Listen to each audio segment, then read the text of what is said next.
everybody. I'm Cherie Eula from Atlanta, Georgia. My husband and I got married last year, and we're both from families that really value tradition. My family is from the middle of nowhere in South Georgia, and my husband's family is from New Orleans. So you know we both have mamas who know how to cook. My mom is famous for her cakes, especially her delicious red velvet cake. And my husband's mom is famous for her New Orleans pralines. Every year for the holidays or for other special occasions, our parents end up making both of these delicious goodies, and I end up eating both of them. So I figured, hey, why not go ahead, combine both of them for double the goodness? So I came up with this recipe for praline red velvet cake with brown sugar cream cheese frosting, and it is delicious. I'm preparing my cake as individual servings today, that way I don't eat too much of it. So I've got ramekins prepared, and I've just sprayed them with non-stick spray, and I've got about a tablespoon or so of chopped pecans in the bottom. Then we're going to make the praline part, and I've got a 1/4 cup of heavy cream in a heavy saucepan, and I've got 1/2 cup of butter, and a cup of firmly packed brown sugar. Okay, we're going to add all that and cook over low heat just until that butter is melted. As soon as that butter is melted, you don't have to test the temperature or anything. You just go ahead and scoop that into each of those ramekins, probably about a tablespoon or so, just enough to cover up all of your pecans there in the bottom. I'm going to go ahead and preheat my oven to 325 degrees so it can be warming up while I'm preparing the cake batter. I'm going to need 1.5 cups of canola oil, 1.5 cups of white sugar, 2 eggs, a teaspoon of vanilla, a teaspoon of salt, a teaspoon of baking soda, and 2 tablespoons of cocoa powder, 2 1/4 cups of cake flour, a cup of buttermilk, a teaspoon of vinegar, and a package of red food coloring. We're going to start out with our 1.5 cups of canola oil. Put that in.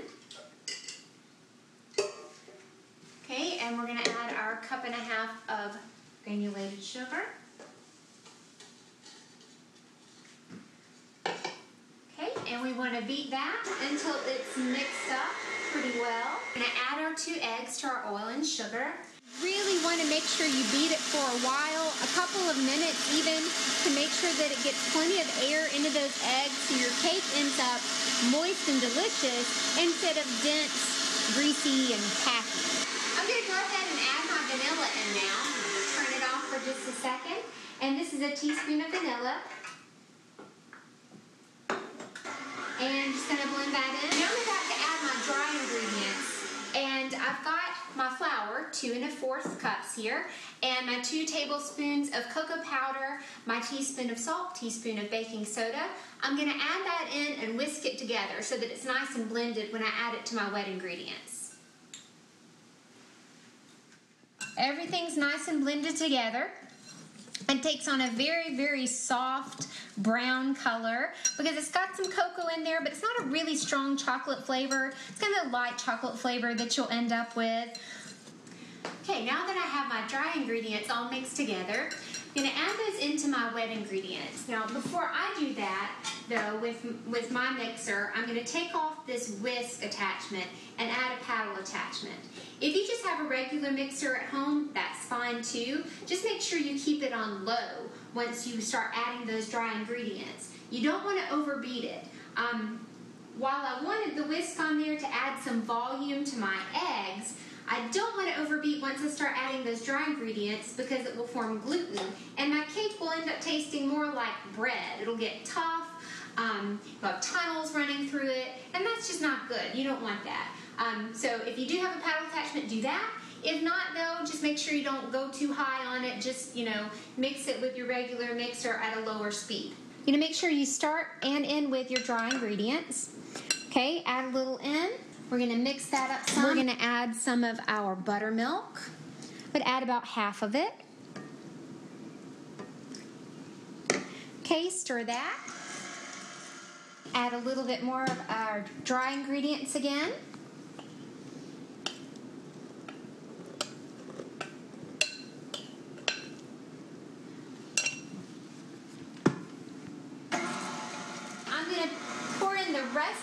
buttermilk.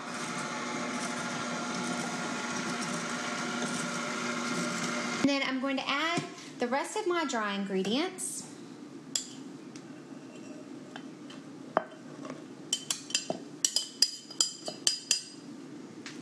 And stir that up. Okay, now once all of those dry ingredients are finally blended in, all we have left to do is to add our food coloring for that distinctive red color and our teaspoon of vinegar. So I'm going to go ahead and pour that in.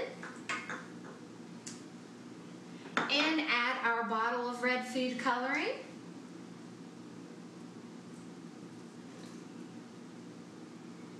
And stir away. All right, that looks just about done. Now I'm going to use a ladle to spoon out my batter so I don't make a big old mess. And about a ladle full will do for each ramekin.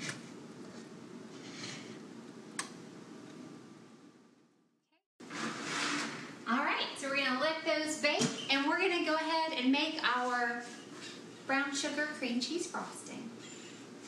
Now, anybody who's had red velvet cake can tell you that the best part about it is that delicious cream cheese frosting. Today, though, we're going to do a little spin on the traditional cream cheese frosting and make it a brown sugar cream cheese frosting, so it'll go with the taste of our pralines really well.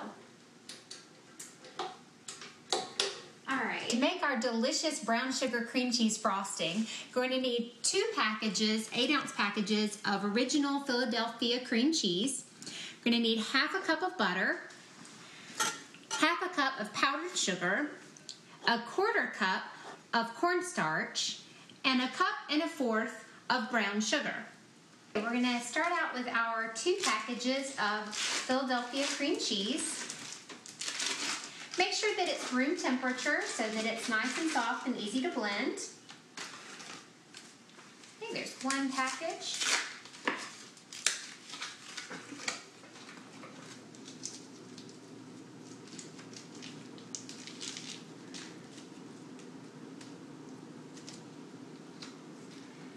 Okay, and we're going to add to this our half a cup of butter, which also needs to be at room temperature. Okay, we're going to beat together the butter and the cream cheese just until it's blended together and it's nice and smooth and creamy.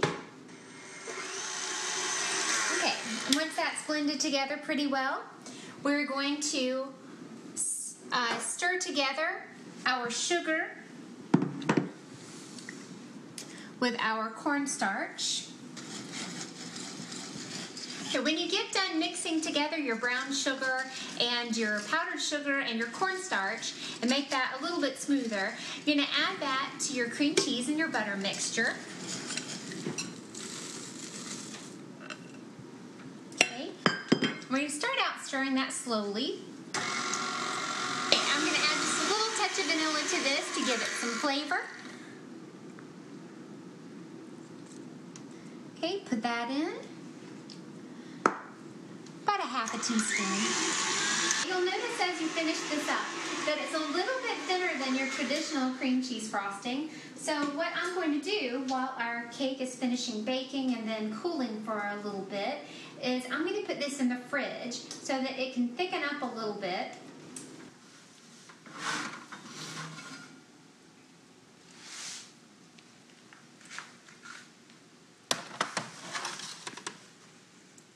Okay, my brown sugar cream cheese frosting has stiffened up a little bit after being in the fridge. I've got some cooled cakes here, and we're just going to dollop some of this delicious creamy frosting on there. Okay, I'm going to add to that some candied pecans. You can get these at the store, or you can make your own.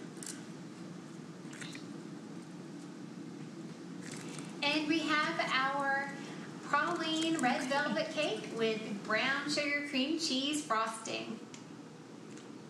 Dig in. Happy baking!